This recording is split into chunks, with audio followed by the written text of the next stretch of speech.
اچھا وسیم بھائی، میں اس پہ بھی بات کرنا چاہوں گا کہ سپوز کسی پہ کوئی بہت بڑا پرابلم آ گیا ہے، کوئی شاکنگ ایونٹ ہو گیا اس کی لائف میں، کوئی انگزائٹی سے یعنی بہت زیادہ انگزائٹی میں الجھا ہوا ہے وغیرہ وغیرہ. What are some of the things ہم لسٹ ڈاؤن کریں جو اسے ہیلپ کریں گی؟ میں سب سے پہلے بتانا چاہوں گا آپ کو کہ میرے نزدیک نا وسیم بھائی، ایکسیپٹینس جو ہے اٹ از ویری امپورٹنٹ. سبحان اللہ، بے شک، یو ہیو ٹو ایکسیپٹ کہ you are in that situation. بالکل. اور یہ اللہ کی طرف سے دیکھیں نا، ہمارا قدر پر جو ایمان ہے وہ صرف یہ نہیں ہے کہ ہاں جو خیر آئی جا رہی ہے وہ ہی قدر ہے. اللہ کی طرف سے اگر اللہ آپ کو ٹیسٹ کر لیتا ہے، کوئی چیز آپ لکھی ہوئی تھی وہ آ گئی ہے آپ تک، تو اس کو بھی ایکسیپٹ کرنا، یہ میرا خیال it is the first step towards moving to a positive path. کیا آپ سمجھتے ہیں؟ بالکل. اس دن ایک صاحب آئے، وہ کہتے ہیں کہ میں نے زندگی میں کبھی سٹریس لیا ہی نہیں. تو میں نے کہا سر کیا کرتے ہیں؟ بغیر سٹریس کے تو آپ زندہ ہی نہیں رہ سکتے. صحیح صحیح. فزیولوجیکل انگزائٹی یہ تو آپ کو زندہ رکھنے کے لیے ضروری ہے. بالکل.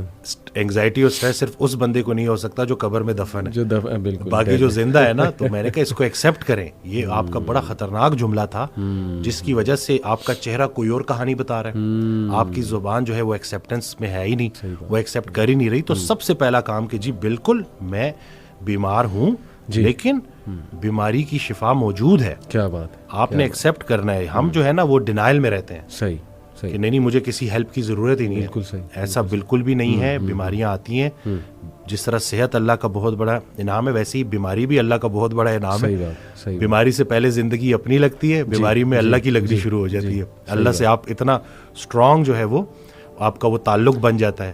بلکہ وہ رسول اللہ صلی اللہ علیہ وسلم کی حدیث ہے جس کا مفہوم ہے کہ جب تک انسان بیماری کے قابو میں رہتا ہے اس کے ہر لمحے پہ نیکی لکھی جا رہی ہوتی ہے اللہ تعالیٰ. تو یہ اگر ہم جو ہے اس بیماری کو بھی اللہ کے ریفرنس سے دیکھیں جی تو ہم اس کو بالکل پراپر طریقے سے ایکسیپٹ کریں گے. صحیح بات. اور آہستہ آہستہ انشاءاللہ بہتر دن بھی آئیں گے اور جس کو وسیم بھائی ہم اکثر بڑی سخت آزمائش سمجھ رہے ہوتے ہیں نا، I think that is the refinement process, not even an آزمائش.